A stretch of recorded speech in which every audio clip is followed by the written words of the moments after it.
The book of Deuteronomy is a cornerstone in the Hebrew Bible and the Old Testament. The name Deuteronomy means second law, suggesting renewal. God's teachings, first given at Mount Sinai, are restated.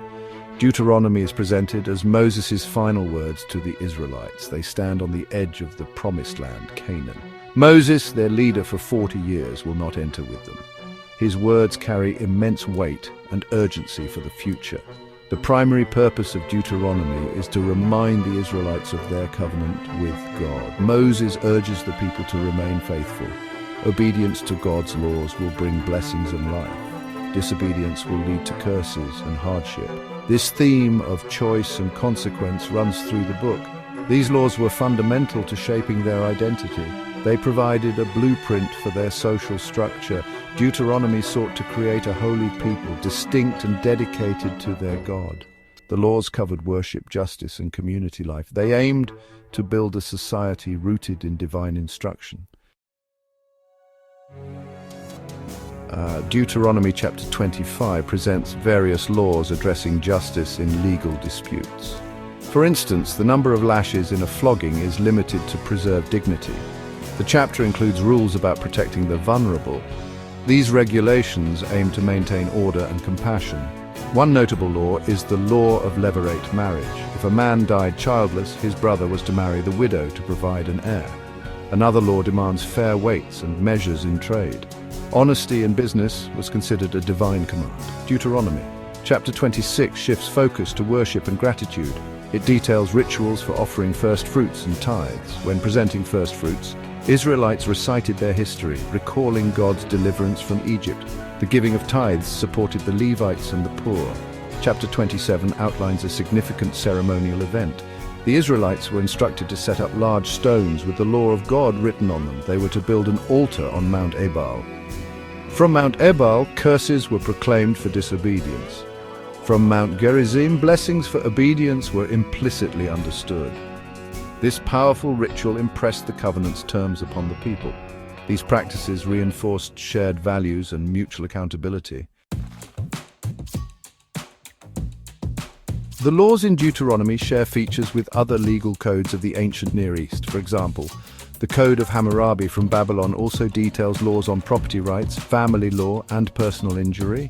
However, Israelite law was uniquely framed within a covenant relationship with Yahweh. This gave the laws a strong religious and moral dimension. The social structure of ancient Israel heavily influenced these laws.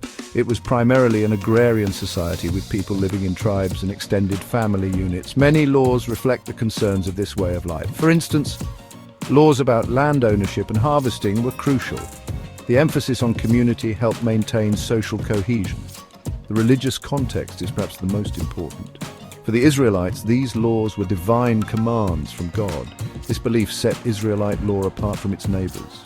The laws were part of their sacred covenant. Obeying them was an act of loyalty to Yahweh. Justice, compassion, and holiness were all intertwined. Interpreting these ancient laws today requires careful thought. Understanding the world in which they were written is essential. A strong emphasis on justice and fairness runs through these laws. This is evident in the rules for resolving disputes. The limit on flogging in Deuteronomy chapter 25 aimed to prevent degrading punishment. The requirement for honest weights and measures promotes fairness. These laws sought to create a level playing field in society. Family and communal responsibility were highly valued principles. The law of levirate marriage was a crucial way to care for the widow. The system of tithes ensured support for religious personnel and the needy. Honesty and integrity, especially in economic life, were paramount. Dishonesty in trade was seen as an abomination to God. Economic justice was a key component of righteousness. The concept of collective responsibility is also prominent. The ceremony of curses and blessings on Mount Ebal and Gerizim involved everyone. The entire community affirmed its commitment to the covenant. They acknowledged the consequences of obedience and disobedience together. The command to remember Amalek was a collective duty. It shaped their understanding of justice and national identity. These practices reinforced shared values and mutual accountability. Comparing ancient laws with modern standards reveals differences. Some laws from Deuteronomy seem alien to us. Practices like levirate marriage aren't in modern Western law. Certain punishments seem harsh today. Recognize the vast cultural distance. Societies operate with different frameworks. Direct application of ancient rules is rarely possible, yet underlying ethical principles resonate. The pursuit of justice remains central. Fairness in commerce is still relevant. Think of modern consumer protection laws. Concern for social welfare continues.